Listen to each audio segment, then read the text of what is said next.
कक्षा 11 नताशा के सवाल और मीरा का एक्सीडेंट।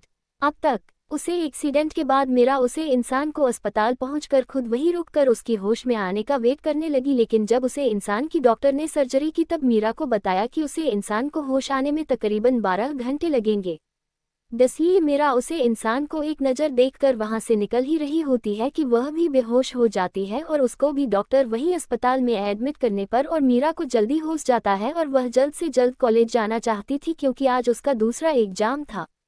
मीरा कॉलेज पहुंचती है, अपना एग्जाम देती है। एग्जाम देने के बाद वह अनविका के साथ कैंटीन की तरफ चली जाती है क्योंकि उसने कल शाम से कुछ नहीं खाया था और इसे इस वक्त बहुत जोरों की भूख लग रही थी। अभी मीरा और अनविका बैठे ही थे कि वहां दी लायंस ग्रुप और थे फायरस ग्रुप के लोग भी बैठे हुए थे। मीरा ने ये चीज़ नोटिस नहीं की थी, लेकिन अंबिका ने भी चीज़ बहुत अच्छे से नोटिस की थी। वह दोनों बैठी अभी बात ही कर रही थी कि इतने में वहां नताशा सहगल का आना होगा। नताशा सहगल रेहान सिंह रायजादा की मंगेतर और होने वाली पत्नी थी। वह यहाँ तो रेहान से मिलने आई थी, लेकिन उसे मीरा दी गई तो उसने सोचा क्यों ना मीरा को थोड़ा जलाया जाए, इसलिए वह मीरा के पास आकर काफ़ी भटकती है। उसके बाद उसने भी एक्सेप्ट नहीं किया था कि मीरा उसके साथ ऐसा करेगी। अब आगे कैंटीन में थे Lions group and the Fires group, दोनों मौजूद थे। दोनों ने नताशा से दिल की बातें सुनी थी। रेहान भी वहीं मौजूद था, उसने भी नताशा की सारी बातें सुनी थी। मीरा जो सर झुकाकर बैठी थी नताशा की ऐसी बात कहने से अपना सर उठाकर उसकी ओर देखते हैं। मीरा कुछ देर तक नताशा को देखते हैं, जाहिर था वह पहचान की कोशिश कर रहे थे। जाना बस याद आता है कि रेहान सिंह राजा की होने वाली बीवी है। Lions group and the Fires group जो वहां पर बैठे थे उन लोगों को लगा अब अच्छा खासा तमाशा होगा, क्योंकि सभी को पता था कि मीरा रेहान को कितना पसंद करती है एवं रेहान भी जानता था कि मीरा उसे बहुत पसंद करती है। वह भी देखना चाहता था कि आखिर मीरा करेगी क्या। सबकी सोच से उलट मीरा खड़ी होती है अपनी जहर से और नताशा की तरफ देखकर उसकी तरफ हाथ बढ़ाते हैं और मीरा के चेहरे पर इस वक्त बेहद दिलकश मुस्कुराहट। हाथ बढ़ाते हुए मीरा नताशा से कहती है, कंग्रेचुलेशंस, सगाई की बहुत बहुत बधाइयां आपको मिस सहगल। उसके चेहरे पर मुस्कुराहट वैसी ही थी। पार्थ और रेहान ने जब उसके चेहरे पर मुस्कुराहट देखी चला जाने की, पार्थ के चेहरे पर हल्की मुस्कुराहट और रेहान का चेहरा एक्सप्रेशंस हो गया। नताशा को भी झटका लगा था, उसे उम्मीद नहीं थी कि मीरा उसे बधाइयां देगी, बल्कि वह तो सोच रही थी कि वन मीरा को गुस्सा दिलाएगी और मीरा से लड़ेगी तो मीरा भी गुस्से में उसे लड़ेगी और इसी बात का फायदा उठाकर वह रेहान की नज़रों में अच्छी बनी है उसे सबकी नज़र में पूरा बना देगी। लेकिन उसे उलट मीरा ने ऐसा कोई काम नहीं किया था। झटका नाश्ता कोई नहीं, अनविका को भी लगा था, लेकिन वह खुश थी कि उसकी दोस्त ने मूव ऑन कर लिया है। नताशा के चेहरे पर जो मुस्कुराहट थी वह धीरे धीरे करके चली गई। आखिर उसने जैसा सोचा था वैसा कहाँ हुआ था, इसलिए उसने एक बार फिर मीरा से सवाल किया, तुम खुश दो मीरा, मेरी सगाई रेहान सिंह रायजादा से हुई है। नताशा का सवाल सुनकर उसे कैंटीन में एकदम शांति पसंद है। सबकी नजरें थे फायरस ग्रुप की नजरें और डी लायंस ग्रुप की नजरें आकर मीरा पर ठहर गई, क्योंकि आप सभी मीरा के जवाब का इंतजार कर रहे थे। मीरा ने एक नज़र नताशा को देखा और फिर उसी मुस्कुराहट के साथ जवाब देते हुए कहा, मुझे पता है तुम्हारी सगाई किससे हुई है। नताशा को न जाने वयो मीरा की मुस्कुराहट सी रही थी, लेकिन फिर भी वह अपने चेहरे पर जबरदस्ती मुस्कुराहट सजा रखती है और मीरा की तरफ देखकर कहती है, तुम तो रेहान को पसंद करती थी ना, दो तुम्हें बुरा नहीं लग रहा कि मैं तुम्हारे प्यार से सगाई भी कर लिया और अब शादी करने जा रही हूँ। नताशा की इस सवाल से रेहान की नजरें जो कि दूसरी तरफ थी वह जाकर मीरा के ऊपर ठहर से जाती है और मीरा नताशा के सवालों का जवाब देते हुए कहती है, let me correct you miss Sahgal, मैं प्यार नहीं करती थी, he was just my attractions, और मुझे ये चीज़ पता चल गई है इसलिए वह चीज़ खत्म भी हो गई है। थे फायरस ग्रुप एंड थे लायंस ग्रुप ने जब मीरा का जवाब सुना कि मीरा का सिर्फ और सिर्फ अट्रैक्शन था रेहान के प्रति, तो सभी की नज़रें रेहान के ऊपर टिक गई। रेहान का ऑरा पहले से भी खतरनाक हो गया था, लेकिन उसकी आंखें अभी भी एक्सप्रेशन लेस थी। मीरा एक नज़र नताशा को देखते हैं और फिर उससे बड़ी ही पोलाइट वे मैं कहती है, थे फायरस ग्रुप एंड थे लायंस ग्रुप ने जब मीरा का जवाब सुना कि मीरा का सिर्फ और सिर्फ अट्रैक्शन था रेहान के प्रति, तो सभी की नज़रें रेहान के ऊपर टिक गई। रेहान का ऑरा पहले से भी खतरनाक हो गया था, लेकिन उसकी आंखें अभी भी एक्सप्रेशन लेस थी। मीरा एक नज़र नताशा को देखते हैं और फिर उससे बड़ी ही पोलाइट वे मैं कहती है, एक्सक्यूज़ोस। मीरा ऐसा कहकर अनविका के साथ वह वहीं बैठ जाती है और अब तक उसका ऑर्डर भी आ गया था। वह किसी पर ज़्यादा ध्यान न देते हुए ब्रेकफास्ट करती है और जल्दी कैंटीन से निकल जाती है। इस दौरान मीरा ने पलटकर किसी को भी नहीं देखा था। जब वहां मौजूद थी वह कैंटीन में, तब उसे कई लोगों की नज़रें अपने ऊपर महसूस हो रही थी, लेकिन उसने एक बार भी नज़रें उठाकर इधर उधर नहीं देखा और वह जल्दी ही कॉलेज से निकल गई थी। कॉलेज से वह निकल ही रही थी कि उसे ध्यान आया कि एक बार उसे इंसान से मिलने जाना चाहिए। आखिर उसकी कैसी है और कैसी नहीं ये भी पता करने जाना चाहिए। मीरा वहां से अपनी कार में बैठी है और वहां से जल्द ही अस्पताल की तरफ मोड़ लेती है, लेकिन वह भी रास्ते में ही थी कि उसके फ़ोन पर ऋषभ का कॉल आता है और जब वह फ़ोन उठाकर ऋषभ से बात करती है तो ऋषभ उसे अपनी कंपनी बुला रहा था। मीरा भी अपनी कार दूसरी दिशा में मोड़कर अपनी कंपनी की तरफ चली जाती है। मीरा अभी रास्ते में ही थी, मुझे अचानक से उसकी कार का बैलेंस बिगड़ने लगता है और मीरा जब अपनी ब्रेक पर ध्यान देती है तो उसकी कार का ब्रेक फेल होता है। मीरा लाख कोशिश करने के बाद भी वह सही से कार बैलेंस नहीं कर पा रही थी। दौरान उसके चेहरे पर काफ़ी ज़्यादा पसीना था और वह काफ़ी ज़्यादा पैनिक कर रही थी। और मीरा अचानक से सामने देखती है तो बड़ा सा ट्रक आ रहा था जिसकी स्पीड फुल थी। मीरा उससे बचने के लिए अपनी कार को दूसरी दिशा में मोड़ लेती है और सामने ही काफ़ी बड़ा सा पेड़ था, उसे पेड़ में जाकर मीरा की कार टकरा जाती है और ऐसा होते ही मीरा का कार स्टीयरिंग से जा लगता है और उसके सर से काफ़ी खून बहने लगता है। आसपास काफ़ी ज़्यादा भीड़ जमा हो जाती है और इस रूट से पार्थ की भी कार गुजर रही थी कि जब उसने देखा कि एक कार का एक्सीडेंट हो गया है। जाना तो नहीं जाता था, लेकिन वह उसी तरफ अपने कदम बढ़ा देता है और वहां जाकर देखा है तो एक लड़की का सर स्टीयरिंग पर था और उसके हाथ सर से काफ़ी खून निकल रहा था, क्योंकि फ्रंट वाला शीशा चकनाचूर होकर उसके हाथ में कर गया था, जिस वजह से हाथ से खून निकल रहा था। ड्रेस को देखकर पार्थ को तुरंत याद आ जाता है यह मीरा की कार है और अंदर जो बैठी है वह मीरा ही है, इसलिए वह तुरंत कुर्ती में आकर कार का शीशा तोड़ता है और मीरा को अंदर से निकलता है और इस सिटी हॉस्पिटल में लेकर जाता है, जिस हॉस्पिटल में कल रात को मीरा उसे सान को लेकर आए थे। पार्थ हॉस्पिटल में पहुंचकर सबसे पहले मीरा को एडमिट करवाता है और मीरा का ट्रीटमेंट स्टार्ट हो जाता है। वही विप वार्ड में उस इंसान जिसे कल रात मीरा लेकर आई थी उसकी धड़कनें अचानक से बढ़ जाती है। डॉक्टर ये देखकर परेशान हो जाते हैं कि अचानक से इस इंसान की धड़कनें इतनी ज़्यादा फास्ट कैसे चल रही है और आगे कुछ ऐसा होता है जिसकी एक्सपेक्टेशन डॉक्टर ने भी नहीं की थी। अब तक उसे एक्सीडेंट के बाद मीरा उसे इंसान को अस्पताल पहुंचकर खुद वहीं रुककर उसकी होश में आने का वेट करने लगी, लेकिन जब उसे इंसान की डॉक्टर ने सर्जरी की तब मीरा को बताया कि उसे इंसान को होश आने में तकरीबन 12 घंटे लगेंगे। इसलिए मीरा उसे इंसान को एक नज़र देखकर वहां से निकल ही रही होती है कि वह भी बेहोश हो जाती है और उसको भी डॉक्टर वहीं अस्पताल में एडमिट करने पर और मीरा को जल्दी होश जाता है और वह जल्द से जल्द कॉलेज जाना चाहती थी, क्योंकि आज उसका दूसरा एग्जाम था। मीरा कॉलेज पहुंचती है, अपना एग्जाम देती है। एग्जाम देने के बाद वह अनविका के साथ कैंटीन की तरफ चली जाती है, क्योंकि उसने कल शाम से कुछ नहीं खाया था और इसे इस वक्त बहुत जोरों की भूख लग रही थी। अभी मीरा और अनविका बैठे ही थे कि वहां दी लायंस ग्रुप और थे फायरस ग्रुप के लोग भी बैठे हुए थे। मीरा ने ये चीज़ नोटिस नहीं की थी, लेकिन अंबिका ने भी चीज़ बहुत अच्छे से नोटिस की थी। वह दोनों बैठी अभी बात ही कर रही थी कि इतने में वहां नताशा सहगल का आना होगा। नताशा सहगल रेहान सिंह रायजादा की मंगेतर और होने वाली पत्नी थी। वह यहाँ तो रेहान से मिलने आई थी, लेकिन उसे मीरा दी गई तो उसने सोचा क्यों ना मीरा को थोड़ा जलाया जाए, इसलिए वह मीरा के पास आकर काफ़ी भटकती है। उसके बाद उसने भी एक्सेप्ट नहीं किया था कि मीरा उसके साथ ऐसा करेगी। अब आगे कैंटीन में थे Lions group and the Fires group, दोनों मौजूद थे। दोनों ने नताशा से दिल की बातें सुनी थी। रेहान भी वहीं मौजूद था, उसने भी नताशा की सारी बातें सुनी थी। मीरा जो सर झुकाकर बैठी थी नताशा की ऐसी बात कहने से अपना सर उठाकर उसकी ओर देखते हैं। मीरा कुछ देर तक नताशा को देखते हैं। जाहिर था वह पहचान की कोशिश कर रहे थे। जाना बस याद आता है कि रेहान सिंह राजा की होने वाली बीवी है। Lions group and the Fires group जो वहां पर बैठे थे उन लोगों को लगा अब अच्छा खासा तमाशा होगा, क्योंकि सभी को पता था कि मीरा रेहान को कितना पसंद करती है। रेहान भी जानता था कि मीरा उसे बहुत पसंद करती है। वह भी देखना चाहता था कि आखिर मीरा करेगी क्या। सबकी सोच से उलट मीरा खड़ी होती है अपनी जहर से और नताशा की तरफ देखकर उसकी तरफ हाथ बढ़ाते हैं और मीरा के चेहरे पर इस वक्त बेहद दिलकश मुस्कुराहट। हाथ बढ़ाते हुए मीरा नताशा से कहती है, कंग्रेचुलेशंस, सगाई की बहुत बहुत बधाइयां आपको मिस सहगल। उसके चेहरे पर मुस्कुराहट वैसी ही थी। पार्थ और रेहान ने जब उसके चेहरे पर मुस्कुराहट देखी चला जाने की, पार्थ के चेहरे पर हल्की मुस्कुराहट और रेहान का चेहरा एक्सप्रेशंस हो गया। नताशा को भी झटका लगा था, उसे उम्मीद नहीं थी कि मीरा उसे बधाइयां देगी। बल्कि वह तो सोच रही थी कि वह मीरा को गुस्सा दिलाएगी और मीरा से लड़ेगी तो मीरा भी गुस्से में उसे लड़ेगी और डसी बात का फायदा उठाकर वह रेहान की नज़रों में अच्छी बनी है उसे सबकी नज़र में पूरा बना देगी। लेकिन उसे उलट मीरा ने ऐसा कोई काम नहीं किया था। झट्टा नाश्ता कोई नहीं अनविका को भी लगा था, लेकिन वह खुश थी कि उसकी दोस्त ने मूव ऑन कर लिया है। नताशा के चेहरे पर जो मुस्कुराहट थी वह धीरे धीरे करके चली गई। आखिर उसने जैसा सोचा था वैसा कहाँ हुआ था, इसलिए उसने एक बार फिर मीरा से सवाल किया, तुम खुश हो मीरा? मेरी सगाई रेहान सिंह रायजादा से हुई है।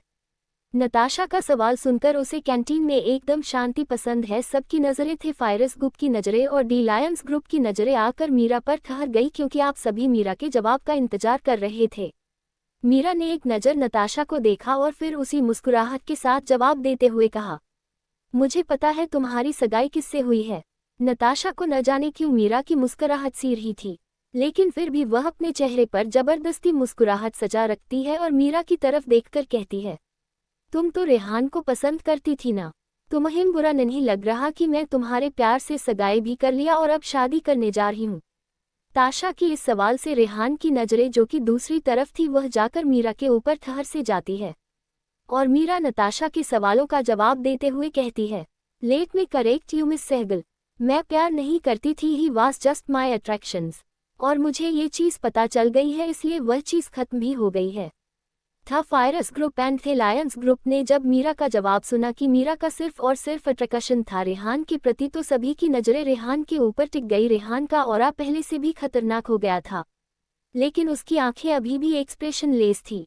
मीरा एक नज़र नताशा को देखते हैं और फिर उससे बड़ी ही पोलाइट वे में कहती है, थे फायरस ग्रुप एंड थे लायंस ग्रुप ने जब मीरा का जवाब सुना कि मीरा का सिर्फ और सिर्फ अट्रैक्शन था रेहान के प्रति, तो सभी की नज़रें रेहान के ऊपर टिक गई। रेहान का ऑरा पहले से भी खतरनाक हो गया था, लेकिन उसकी आंखें अभी भी एक्सप्रेशन लेस थी। मीरा एक नज़र नताशा को देखते हैं और फिर उससे बड़ी ही पोलाइट वे में कहती है, एक्सक्यूज़ोस। मीरा ऐसा कहकर अनविका के साथ वह वहीं बैठ जाती है और अब तक उसका ऑर्डर भी आ गया था। वह किसी पर ज़्यादा ध्यान न देते हुए ब्रेकफास्ट करती है और जल्दी कैंटीन से निकल जाती है। इस दौरान मीरा ने पलटकर किसी को भी नहीं देखा था। जब वहां मौजूद थी वह कैंटीन में, तब उसे कई लोगों की नज़रें अपने ऊपर महसूस हो रही थी, लेकिन उसने एक बार भी नज़रें उठाकर इधर उधर नहीं देखा और वह जल्दी ही कॉलेज से निकल गई थी। कॉलेज से वह निकल ही रही थी कि उसे ध्यान आया कि एक बार उसे इंसान से मिलने जाना चाहिए, आखिर उसकी कैसी है और कैसी नहीं ये भी पता करने जाना चाहिए। मीरा वहां से अपनी कार में बैठी है और वहां से जल्द ही अस्पताल की तरफ मोड़ लेती है, लेकिन वह भी रास्ते में ही थी कि उसके फ़ोन पर ऋषभ का कॉल आता है और जब वह फ़ोन उठाकर ऋषभ से बात करती है तो ऋषभ उसे अपनी कंपनी बुला रहा था। मीरा भी अपनी कार दूसरी दिशा में मोड़कर अपनी कंपनी की तरफ चली जाती है। मीरा अभी रास्ते में ही थी, मुझे अचानक से उसकी कार का बैलेंस बिगड़ने लगता है और मीरा जब अपनी ब्रेक पर ध्यान देती है तो उसकी कार का ब्रेक फेल होता है। मीरा की लाख कोशिश करने के बाद भी वह सही से कार बैलेंस नहीं कर पा रही थी। इस दौरान उसके चेहरे पर काफ़ी ज़्यादा पसीना था और वह काफ़ी ज़्यादा पैनिक कर रही थी और मीरा अचानक से सामने देखती है तो बड़ा सा ट्रक आ रहा था जिसकी स्पीड फुल थी। मीरा उससे बचने के लिए अपनी कार को दूसरी दिशा में मोड़ लेती है और सामने ही काफ़ी बड़ा सा पेड़ था, उसे पेड़ में जाकर मीरा की कार टकरा जाती है और ऐसा होते मीरा का कार स्टीयरिंग से जा लगता है और उसके सर से काफ़ी खून बहने लगता है। आसपास काफ़ी ज़्यादा भीड़ जमा हो जाती है और इस रूट से पार्थ की भी कार गुजर रही थी कि जब उसने देखा कि एक कार का एक्सीडेंट हो गया है। जाना तो नहीं जाता था, लेकिन वह उसी तरफ अपने कदम बढ़ा देता है और वहां जाकर देखा है तो एक लड़की का सर स्टीयरिंग पर था और उसके हाथ सर से काफ़ी खून निकल रहा था, क्योंकि फ्रंट वाला शीशा चकनाचूर होकर उसके हाथ में कर गया था, जिस वजह से हाथ से खून निकल रहा था। ड्रेस को देखकर पार्थ को तुरंत याद आ जाता है यह मीरा की कार है और अंदर जो बैठी है वह मीरा ही है, इसलिए वह तुरंत कुत्ती में आकर कार का शीशा तोड़ता है और मीरा को अंदर से निकलता है और इस सिटी हॉस्पिटल में लेकर जाता है, जिस हॉस्पिटल में कल रात को मीरा उसे इंसान को लेकर आए थे। पार्थ हॉस्पिटल में पहुंचकर सबसे पहले मीरा को एडमिट करवाता है और मीरा का ट्रीटमेंट स्टार्ट हो जाता। वही विप वार्ड में उस इंसान जिसे कल रात मीरा लेकर आई थी उसकी धड़कनें अचानक से बढ़ जाती है। डॉक्टर ये देखकर परेशान हो जाते हैं कि अचानक से इस इंसान की धड़कनें इतनी ज़्यादा फास्ट कैसे चल रही है और आगे कुछ ऐसा होता है जिसकी एक्सपेक्टेशन डॉक्टर ने भी नहीं की थी। 12 उस शख्स का होश में आना। पार्थ मीरा को हॉस्पिटल लेकर आ गया था। यह वही हॉस्पिटल था जहां कल रात मीरा उसे इंसान को अपने साथ यहां लेकर आई थी और वह शख्स भी यही एडमिट था। मीरा की सांस काफी धीरे चल रही थी। यह चीज डॉक्टर ने बखूबी महसूस की थी। वह जल्द से जल्द मीरा को ओटी में लेकर जाते हैं और सबसे पहले मीरा को ऑक्सीजन लगाया जाता है। ओटी का डोर बंद कर दिया जाता है और रेड लाइट चालू ले आई जाती है। काफी देर तक या यूं कहीं घंटे तक दरवाजा बंद रहता है क्योंकि मीरा के सर पर काफी गहरी चोट आई थी। दूसरी तरफ विप रूम में उस शख्स की धड़कन बहुत ज्यादा तेज चलने लगती है। जिस शख्स को कल रात मीरा लेकर आई थी उसकी इतनी तेज धड़कन देखकर नर्स हड़बड़ा कर डॉक्टर को बुलाती है और डॉक्टर भी एक पल को हैरान हो जाते हैं उस शख्स की इतनी तेज हार्टबीट को देखते हुए। वह काफी कोशिश कर रहे कि उसे शख्स की हार्टबीट नॉर्मल हो जाए, बट वह शख्स की हार्टबीट नॉर्मल की जगह वक्त के साथ काफी तेज हो गई थी, जो कि नॉर्मल बात नहीं थी किसी के लिए कि डॉक्टर जल्दी से नर्स को एक इंजेक्शन रेडी करने को कहते हैं और डॉक्टर भी चेकअप करने लगते हैं। एक जगह एक लड़की जिसने 10 वक्त राजस्थानी रानी वाला लिबास पहना हुआ था, जिसमें ऑफ वाइट कलर का लहंगा पहना था और उसके ऊपर एक रेड कलर की कुर्ती पहनी थी जो ना ज्यादा शॉर्ट थी ना ज्यादा लॉन्ग थी, बस उसके थाई तक आ रही थी और नीचे लहंगा काफी घेरदार था और उसने दुप काफी स्टाइलिश वे में तक किया हुआ था और उसे लड़की के बाल खुले हुए थे। उसने कानून में काफी बड़े बड़े झुमके पहने हुए थे और उसी के साथ सहारे लगे हुए थे जो पीछे बाल मेम्पेन के सहारे वह टिके हुए थे और उसने एक राजस्थानी टिक पहना हुआ था और उसके होठ पर वह हल्की गुलाबी रंग की लिपस्टिक जिसमें वह बेहद कमल की लग रही थी। वह एक बे से गार्डन में दधरा उधर भाग रही थी और उसके पीछे एक शख्स जिसने सफेद शेरवानी और नीचे सफेद कलर का पजामा पहना हुआ था और उसके चेहरे पर एक दिलकश मुस्कुराहट थी। उसके बाल बिखरे हुए थे, माथे तक आ रहे थे और वह मुस्कुराते हुए अपने सामने दौड़ रही उसे लड़की को देख रहा था और कभी इधर से तो कभी उधर से उसे पकड़ने की कोशिश कर रहा था। उसके पीछे भाग गए लेकिन हर बार वह लड़की उसे चकमा देकर भाग जा रही थी, लेकिन आखिर में वह शख्स उसे लड़की को पकड़ लेता है और अपनी बाहों की गिरफ्त में कैद कर लेता है।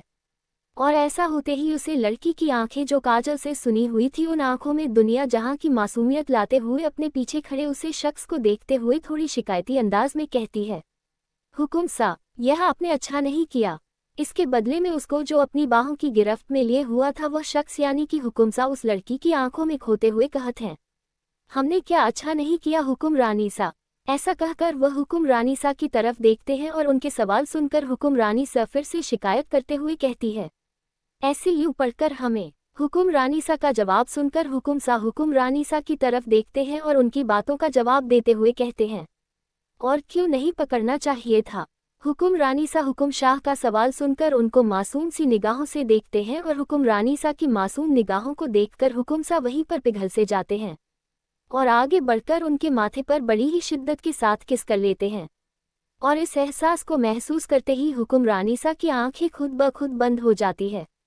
सीन बदलता है और फिर से वही जहां पर कई लाशें गिरी हुई थी और वहां पर एक लड़की जिसने इस वक्त हल्के गुलाबी कलर का राजस्थानी लहंगा चोली पहन रखा था और उसके चेहरे और कपड़ों पर हर जगह खून ही खून लगे हुए थे और वह काफी ज्यादा जख्मी लग रही थी। उसी के सामने एक तकरीबन 30 से 31 साल का आदमी खड़ा था जिसने हल्के गुलाबी कलर की शेरवानी पहन रखी थी और व्हाइट कलर का चूड़ीदार था और वह भी काफी जख्मी हालत में खड़ा हुआ था कि अचानक से एक गोली चलने की आवाज आती है और उसी के साथ एक चीख भी उस शांत माहौल में गूंजती है उसे इंसान का। और उसके बाद वह नर्स की तरफ टर्न करते हैं कि उस वार्ड में एक जोरदार चीख के साथ वह सामने वाला इंसान उठकर बैठ जाता है। हुकुम रानी सा। दूसरी तरफ ओटी के बाहर तकरीबन 1 घंटे के बाद ओटी का डोर ओपन होता है और डॉक्टर सबसे पहले बाहर आते हैं। उनकी नज़र सामने चेयर पर बैठे तकरीबन 27-28 उसी के साथ एक और लड़का था जिसकी उम्र भी लगभग सही थी। वह कोई और नहीं पार्थ सिंघानिया था। लड़का बैठा हुआ था वह कोई और नहीं ऋषभ राजावत था।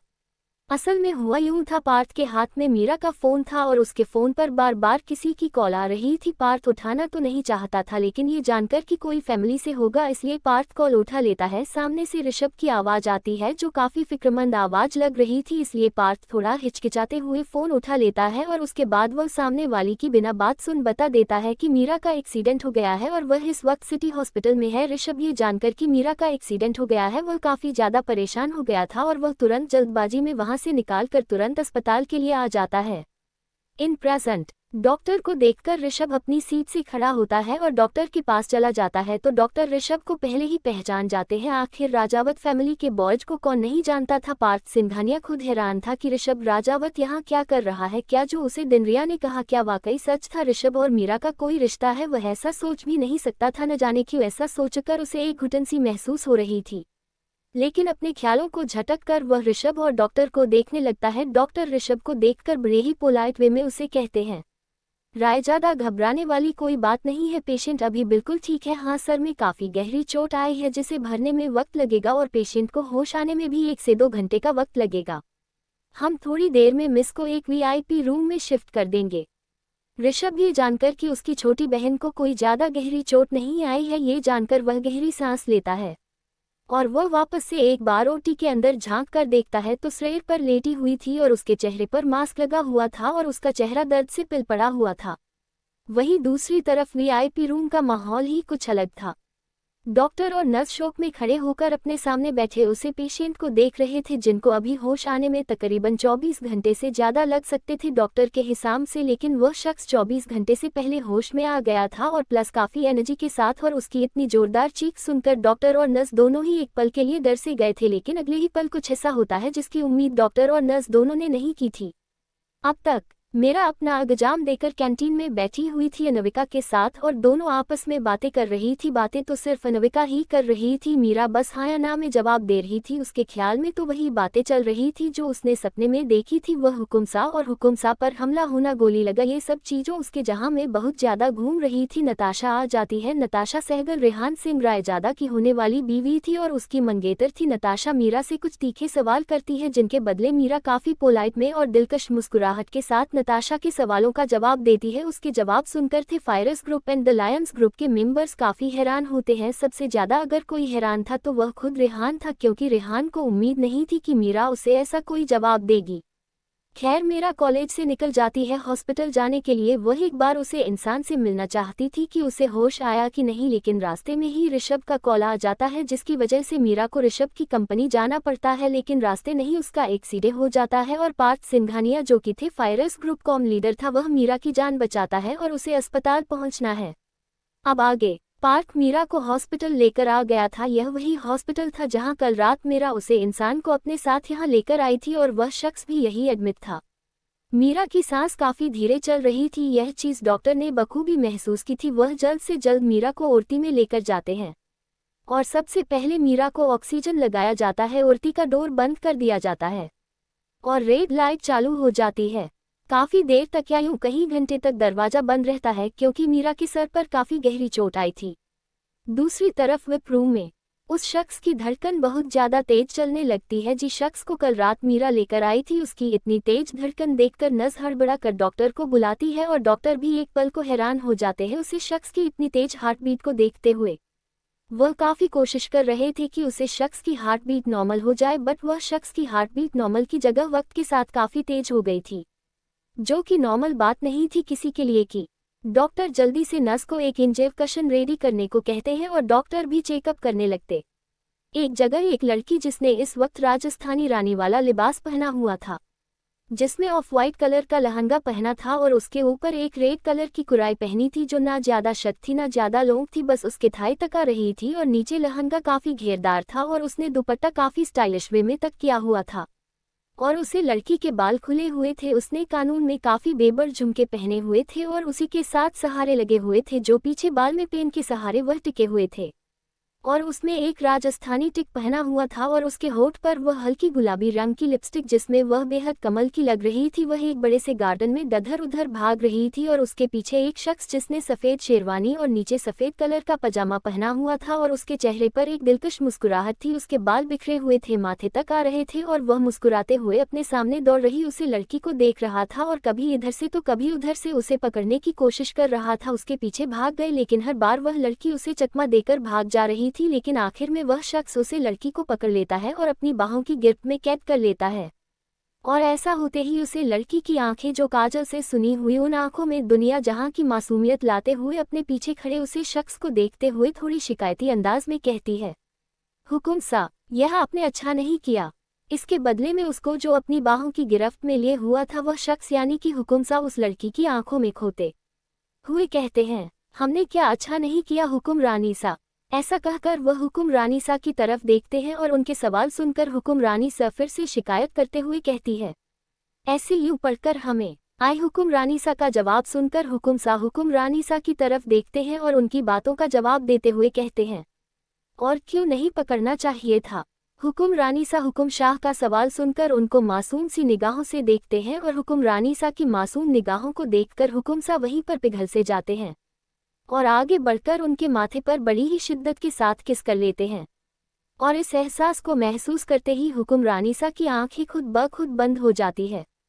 सीन बदलता है और फिर से वही, जहां पर कई लाशें गिरी हुई थी और वहां पर एक लड़की जिसने इस वक्त हल्के गुलाबी कलर का राजस्थानी लहंगा चोली पहन रखा था और उसके चेहरे और कपड़ों पर हर जगह खून ही खून लगे हुए थे और वह काफी ज्यादा जख्मी लग रही थी। उसी के सामने एक तकरीबन 30 से 31 साल का आदमी खड़ा था जिसने हल्के गुलाबी कलर की शेरवानी पहन रखी थी और व्हाइट कलर का चूड़ीदार था और वह भी काफी जख्मी हालत में खड़ा हुआ था कि अचानक से एक गोली चलने की आवाज आती है और उसी के साथ एक चीख भी उस शांत माहौल में गूंजती है उसे इंसान का। और उसके बाद वह नर्स की तरफ टर्न करते हैं कि उस वार्ड में एक जोरदार चीख के साथ वह सामने वाला इंसान उठकर बैठ जाता है।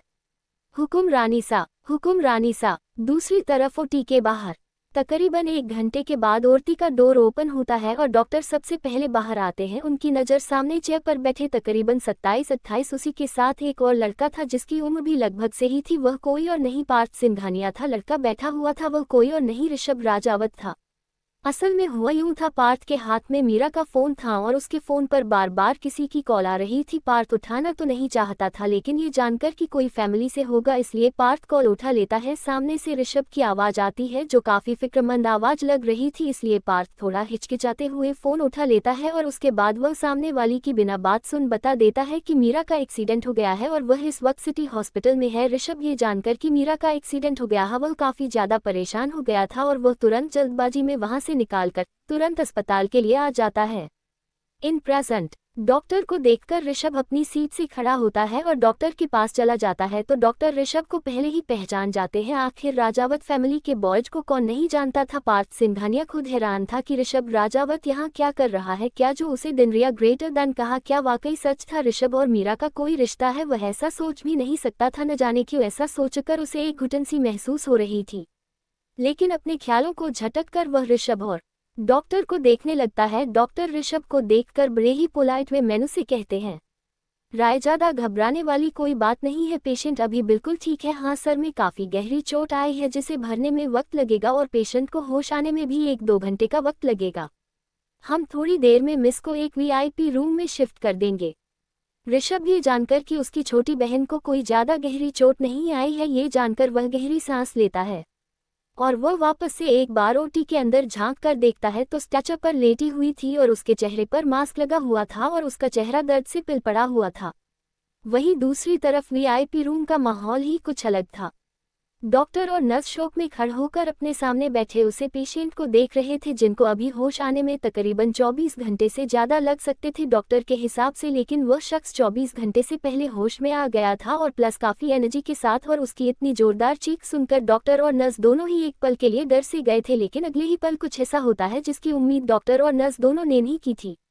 हेलो एवरीवन, आप सभी के सवालों के जवाब देने हैं। तो एक रीडर ने हमसे पूछा कि हम रेहान को ही हीरो रखें, तो हम आप सबको पहले से ही बता दें रेहान हमारा हीरो नहीं है। हीरो सामने आ चुका है और उसका नाम भी हम बहुत जल्द रिवील करेंगे और आप सबसे बस यही कहना है कि कहानी में बने रहिए और बहुत सारे ट्विस्ट एंड टर्न हैं जो आपको आगे चलकर पता चलेंगे, इसलिए हमारे साथ बने रहिए और अपना प्यार मेरी कहानी के साथ बनाए रखिए। मिलते हैं कल, आज के लिए इतना ही। Take care, bye. आगे सुनने के लिए लाइक एंड सब्सक्राइब करें, कमेंट करके बताएं स्टोरी कैसी लगी। धन्यवाद।